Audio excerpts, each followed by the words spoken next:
ಜೈ ಶ್ರೀರಾಮ್, ಒಂದೇ ಮಾತರಂ, ಜೈ ಕರ್ನಾಟಕ. ಮತ್ತೆ ಸ್ವಾಗತ ಸುಸ್ವಾಗತ. ಡೇ 75 ಇವತ್ತು.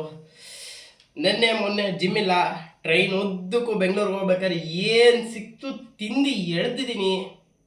ಹೆವಿ ಕ್ಯಾಲರೀಸ್ ಕೊಡ್ತಾ ಇದ್ದೀನಿ.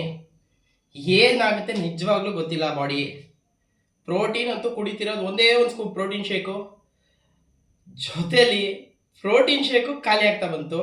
ಕ್ರಿಯೇಟಿನ್ ಕೊಡ್ತಾ ಇದ್ದೀನಿ, ನೋ ವರೀಸ್.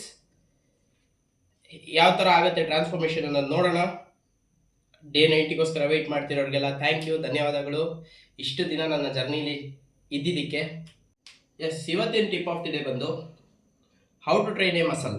ನೀವು ಒಂದು ಮಸಲ್ನ ಯಾವ ಥರ ಟ್ರೈನ್ ಮಾಡಬೇಕು ಅನ್ನೋದ್ರ ಬಗ್ಗೆ ಹೇಳ್ತೀನಿ. ಮಸಲ್ಸು ಇನ್ನೊಂದು ಲಿಫ್ಟ್ ಆಗಲ್ಲ ಅನ್ನೋ ತನಕ ಟ್ರೈನ್ ಆಗಬೇಕು, ಬಟ್ ಮಸಲ್ ಸೋರ್ ಆಗಬಾರ್ದು. ಮಸಲ್ ಸೋರ್ ಆಗಿ 3-4 ಡೇಸು ಈ ಥರ ಪೇಯ್ನ್ ಉಳಿಬಾರ್ದು. ವಿತಿನ್ 24 ಅವರ್ಸ್ ಇಲ್ಲ 48 ಅವರ್ಸ್ ಒಳಗೆ ಆ ಮಸಲ್ಲು ಕ್ಯೂರ್ ಆಗಬೇಕು. ಅದ್ರ ನೆಕ್ಸ್ಟ್ 3 ಡೇಸ್ ಆದಮೇಲೆ ಎಕ್ಸಸೈಸ್ ಮಾಡೋಕೆ ಆ ಮಸಲ್ ಮತ್ತೆ ರೆಡಿ ಇರಬೇಕು. ತುಂಬ ಓವರ್ ಫಟಿಕ್ ಮಾಡ್ಕೊಬೇಡಿ ಮಸಲ್ಸ್ನ. ನೀವು ಓವರ್ ಫಟಿಕ್ ಮಾಡೋದ್ರಿಂದ ಓವರಾಗಿ ಕ್ಯಾಲರೀಸ್ ಬರ್ನ್ ಆಗುತ್ತೆ. ಓವರಾಗಿ ಕ್ಯಾಲರೀಸ್ ಬರ್ನ್ ಆಗೋದ್ರಿಂದ ನೀವು ಮಸಲ್ಸ್ ಚೆನ್ನಾಗಿ ಕಾಣುತ್ತೆ, ಬಟ್ ಆದರೆ ಸೈಜ್ ಉಳಿಯಲ್ಲ ಮಸಲ್ಸಲ್ಲಿ. Thank you for watching. ಇಷ್ಟ ಆದರೆ ಲೈಕ್ ಮಾಡಿ, ಶೇರ್ ಮಾಡಿ, ಸಬ್ಸ್ಕ್ರೈಬ್ ಮಾಡಿ. ಬಾಯ್.